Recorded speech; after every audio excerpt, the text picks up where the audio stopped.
ఒరే నాని, నువ్వు విన్నది నిజమే. ఎందుకంటే మేము మా అన్నను కూడా ఒరే అన్న అనే పిలుచుకుంటాం. అంతలా నువ్వు మాలో ఒకడివైపోయావు. నీ సినిమా వస్తే చాలు ఫ్యామిలీ మొత్తం థియేటర్లో వాలిపోతాం. అలాంటిది నువ్వు మొన్న రిలీజ్ చేసిన ది ప్యారడైజ్ టీజర్ చూశాక మా మనసులు ఎంత బాధపడ్డాయో తెలుసా? రక్తపాతం ఒక ఎత్తైతే అందులో వాడిన ఆ బూతు పదం పరాకాష్ట.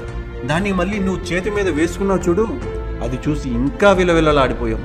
నువ్వు అలా మొదలైందంటే మేము అలా పిల్లలతో చూసేసాం.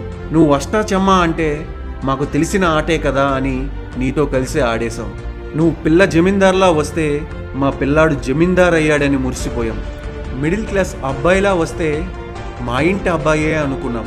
భీమిలి కబడ్డీ జట్టుతో వస్తే మేము నీతో కోతకు వెళ్ళాం. నిన్ను చూసి కన్నీళ్లు పెట్టుకున్నాం. ఏగలా మారి వచ్చినా నిన్నేం తక్కువ చేయకుండా ఎగబడి మరీ చూసాం. నువ్వు ఎటో వెళ్ళిపోయింది మనసు అంటే ఆ మనసును వెతకడానికి మేము థియేటర్స్కి క్యూ కట్టాం.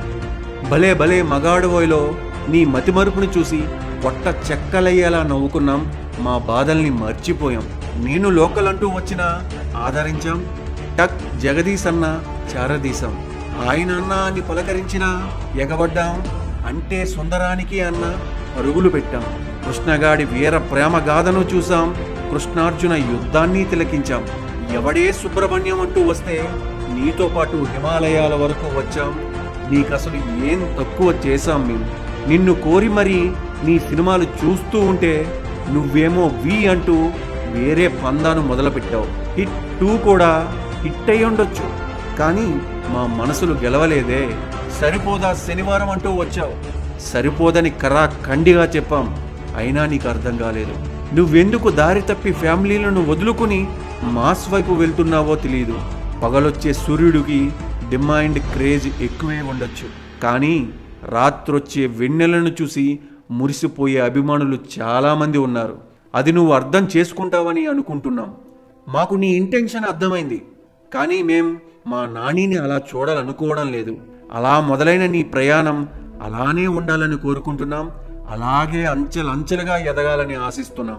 కానీ నువ్వేమో నెంబర్ గేమ్లో పడి మా ఇంటి మెంబర్షిప్ను వద్దనుకుంటున్నావు. మన మధ్య రక్త సంబంధం లేకపోయినా మాలో ఒక్కడవనుకుంటే నువ్వేమో రక్తం వెంట పరుగులు పెడుతున్నావు.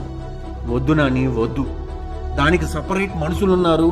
దానికి సపరేట్ సామ్రాజ్యాలు కూడా ఉన్నాయి. వాటిని చూసి వాతలు పెట్టుకుని బాధపడే ముందే వాస్తవాన్ని అర్థం చేసుకోమని హెచ్చరిస్తున్నాం. ఆ హిట్ 3ని కూడా రక్తంతో నింపేశావు. హింసతో మోత మోగించావు. ఇలా అయితే ఎలా? మా నాని ఎప్పుడు మా ఇంటి అబ్బాయే. అలానే ఉండాలి. అలానే ఉంటేనే మాకిష్టం. మా మాటలు నీకు కష్టంగా అనిపించినా ఇదే మా అభిప్రాయం. నాని సినిమా అంటే మాకు ఎమోషన్. దాన్ని దూరం చేయకు. బూతులతో మా నుంచి దూరం కాకు. ప్రతి ఇంటికి నువ్వు రాజువే, కానీ కాపులకు రాజునంటూ ఏదేదో చెప్తున్నావు. ఎలా చూడగలం చెప్పు? చెడుకు ఉన్నంత ఆకర్షణ మంచికి లేదు.